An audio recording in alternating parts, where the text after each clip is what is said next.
Okay, so now we have a scene set up in which we would like to shoot something. We have set up our sequencer hierarchy with a master sequencer and a sequence that we are actually going to compose our shot with. And we have imported a cinematic camera. So it's worth going over the different types of camera that are available to you. Over here, you'll see the blue camera on the right is the camera you'll be most familiar with, and that is the standard camera actor that is in Unreal. And it really is equivalent to sort of a point-and-shoot camera. We have some options over here that we can change and we can do things with, but it's pretty limited in its functionality. And you would really want to use this type of camera for a really quick cinematic. Say a player flips a switch and opens a door, and you would like to pan to that door or float over to that door to show what had happened. This is probably the camera you'd want to use because it would be affected by your in-level post-processing volume and all that stuff. So it wouldn't take the player out of any sort of immersion that you had built, and it's cheaper for rendering. Now over here on the left we have the new cinematic camera actor. And right away you'll notice down here that it has a lot more options that we can play with to really get a better picture and a better look and feel out of our cinematic.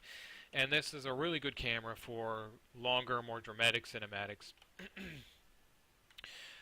So I'm just going to quickly go over some of the options that this new cinematic camera has. So the first drop-down option here we have is look at tracking. And what look at tracking enables you to do is if you check this on, you can select an actor in the scene that the camera will attempt to track. So we can find it in here, but if you have a lot of actors in your scene, it might be difficult to find the exact one that you want. So to combat that problem, you can actually just come over here to this dropper, or this picker, and we can just pick an actor in the scene that we would like the camera to focus on. So we're going to pick our mannequin over there, and you can see that the camera just snapped to that mannequin. If we wanted it to follow this cube, we could set it to the cube, and it would look at the cube. And you can do this for pretty well anything that you would like your camera to focus on. And it's going to remain focused on that actor regardless of what you do to it in the scene. The next drop-down menu here is our film back settings. And so what this does is it affects your aspect ratio of the camera. And it comes with a variety of built-in profiles that are made to mimic real-world cameras. So you can see here that you have the old Super 8 camera that you can select, and it'll change the aspect ratio of that camera. It has your standard 16:9s, as well as your IMAX 70mm here, which could be kind of neat for select projects. The one you're probably going to want to default to is the 16:9 digital film, and that is going to mimic sort of the average modern digital film that's being shot. Down here we have our focus settings, and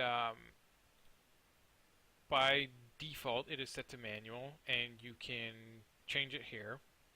Or what's really neat is we can change this by taking the dropper or the picker, selecting an object, and it's going to automatically bring that object into focus. So let's make this really blurry, at least you can really see what goes on here. So you can see there's barely anything you can see here. We're going to pick the mannequin, and he's going to snap into focus. And you can see that this attribute, as well as most of the other attributes, are keyable. So what that means is, just like an animation translating in the X or Y, you can key these different focusing techniques. We also have some other options in here, including post-processing volume, which is unique to this camera. So that would definitely come in handy when you're making a more advanced cinematic compared to just this regular blue point and shoot. So this is the camera that we are going to be using for the rest of the tutorial, and we're going to be using some of these attributes in here to make our cinematics a little more interesting.